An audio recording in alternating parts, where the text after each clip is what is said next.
Vamos a ver el análisis descriptivo de datos cuantitativos para no matemáticos. En primer lugar, recordemos que la población es el conjunto de todas las fuentes de datos y que la muestra es una parte de esta población. Las variables son características cambiantes y cuantificables del objeto de estudio, que se pueden medir con unas escalas que varían según el grado de precisión con que cuantifican a las variables. Hay variables cualitativas cuyos valores son cualidades, es decir, palabras. Estas variables se dividen en nominales, sus valores son nombres, y ordinales, sus valores son nombres, pero que tienen un orden. Ejemplo de la primera, ciudad de nacimiento, no sé, Pereira, Los Quebradas, Manizales, Cartago. Estos son solo nombres. Ordinal, ejemplo, estrato socioeconómico. Son palabras, pero tienen un orden. Nivel de gusto por un deporte, que puede ir desde nada hasta muchísimo, entonces también tienen un orden. Palabras con un orden. Las variables numéricas, en cambio, sus valores son números y se dividen según la secuencia de datos en discreta, solo números enteros, o sea que se cuentan, por ejemplo, número de goles. Una persona puede haber metido 2, 3, 4 goles, pero no 2,5, porque ese medio es o no es, no combina. En cambio, la continua incluye números enteros y decimales, es decir, se miden. ¿Qué es medir? Comparar con un patrón. Ejemplo, el peso. Se compara mi peso con 1 kilo. Entonces, ¿cuántas veces peso yo en relación con ese kilo? 70 veces, 71, 59. Y otra opción es según el punto cero, que se dividen en intervalares, en que el cero es convencional, es decir, no implica la ausencia de la característica, sino que es un punto que se define por alguna razón. El ejemplo típico es la temperatura en grados centígrados, en que cero no es ausencia de calor, de movimiento de las moléculas, sino que cero es el punto donde el hielo se convierte en agua líquida y 100 es donde el agua líquida se convierte en vapor. Por tanto, tiene números negativos que llegan hasta menos 273 grados centígrados, que sería el cero absoluto ahí sí. Y de razón es cuando el cero es absoluto. Por ejemplo, la velocidad de un carro. Si está en cero es porque el carro está quieto. Análisis descriptivo entonces. Para variables cualitativas se utiliza la moda, que es el valor que más se repite. ¿En qué transporte van más los estudiantes en la universidad? Tal. O porcentaje. ¿Cuánto porcentaje va en bus? ¿Cuánto porcentaje va a pie? ¿Cuánto porcentaje va en carro? Etcétera. Variables numéricas. Para describirlas se utilizan dos tipos diferentes de medidas. La de tendencia central, que es la estimación del punto central alrededor del cual se agrupan los demás datos.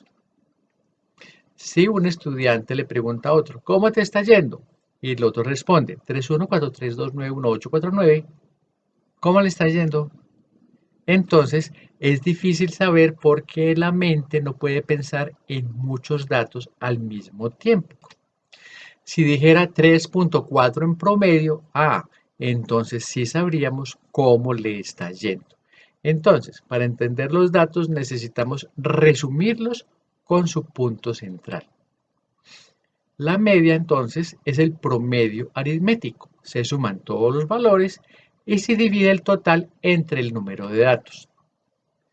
La media muestral es de esta manera, en que está este símbolo que se llama X barra, que es igual a la sumatoria de todos los datos, de todos los valores, es decir, de todas las X, dividido entre el total de datos entre el tamaño muestral. Si es la media poblacional es exactamente igual, lo que cambia es que las letras latinas se reemplazan por letras griegas. La mu es igual a la sumatoria de todas las x dividido entre n mayúscula. Ejemplo, están estos 5 datos, se suman, se dividen entre el total de ellos que son 5 y nos da 4.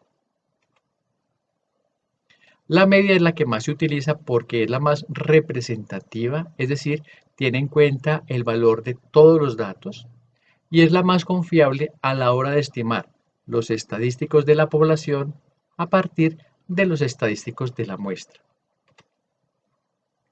No se utiliza cuando hay datos imprecisos, por ejemplo, mayor de 10, porque si uno tiene 4 más de 10 no hay forma de sumarlo. O cuando hay datos atípicos, o sea, muy diferentes a todos los demás. Ejemplo, en una casa viven 5 personas con una media de 18 años. ¿Qué personas se imagina? ¿Un grupo de adolescentes? No, son una abuelita de 70 años y 4 nietos de 3, 4, 5 y 8 años. El dato atípico 70 crea un sesgo. ¿Qué es un sesgo? Es una inclinación de los datos que en este caso genera error. Entonces, cuando hay datos atípicos, no se utiliza la media.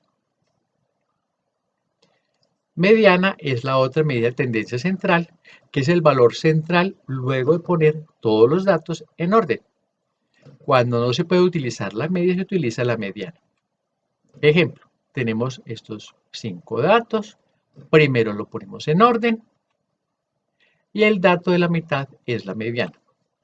Tenemos estos 4 datos, los ponemos en orden. Como son 2 datos, hay que buscar la mitad entre ellos. Entonces los sumamos y los dividimos entre 2 y la mediana es 3.5. La otra forma de hacer el análisis descriptivo es con las medidas de dispersión, que es la estimación del grado de separación de los datos. Ejemplo, una media de 30 años. Tenemos este grupo de adolescentes jóvenes entre los 25 y los 35 años. Pero vean ustedes que este otro grupo de personas también tiene una media de 30 años, pero ahí hay niños, jóvenes y adultos entre los 10 y los 50. ¿Por qué son tan distintos y tienen la misma media? Porque la dispersión de los datos es diferente. En el primer grupo van de 25 a 35, o sea, son 10 años entre el menor y el mayor. En cambio, en el segundo grupo hay 40 años entre el menor y el mayor. Se podría pensar que es fácil, es obtener el promedio de las desviaciones y listo, ya sabemos qué tan dispersa es una determinada muestra o población.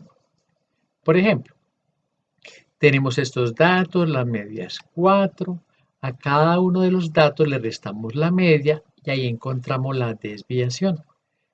Arriba, por ejemplo, 1 menos 4 me da menos 3, es decir, el dato 1 tiene una distancia de 3 unidades de la media que es 4 y como es a la izquierda es negativo. La última, 9 menos 4 igual a 5, entonces el dato 9 tiene una desviación de 5 unidades y es positiva, o sea que es a la derecha. Entonces vamos a sacar la media de las desviaciones, pero encontramos que es 0. La media de las desviaciones siempre es 0. Entonces, ¿cómo sacar un promedio de las desviaciones? Lo que se hace es que se elevan al cuadrado. Al hacer esto, como ustedes observan, todos los números son positivos. Y entonces, ahora sí se puede sacar la media. 36 dividido entre 5 datos nos da 7.2. Esto se llama la varianza. Entonces, ¿qué es la varianza? Es la media de las desviaciones elevadas al cuadrado. La media, como ustedes observan, de las desviaciones elevadas al cuadrado. Pero si en el ejemplo fueran años, el resultado sería 7.2 años cuadrados. ¿Conocen los años cuadrados? Entonces es mejor sacarle la raíz cuadrada para que ya nos dé 2.7 años normales. Esto se llama desviación estándar. Resumiendo, la varianza es la media de las desviaciones elevadas al cuadrado y la desviación estándar es la raíz cuadrada de la varianza.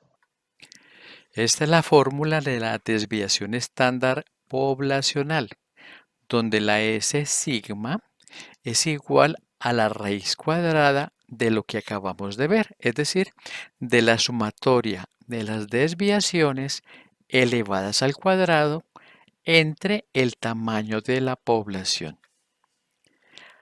Esta es la fórmula de la desviación estándar de la muestra, donde S es igual a la raíz cuadrada de la sumatoria de las desviaciones dividido entre, miren ustedes, el tamaño de la muestra menos 1.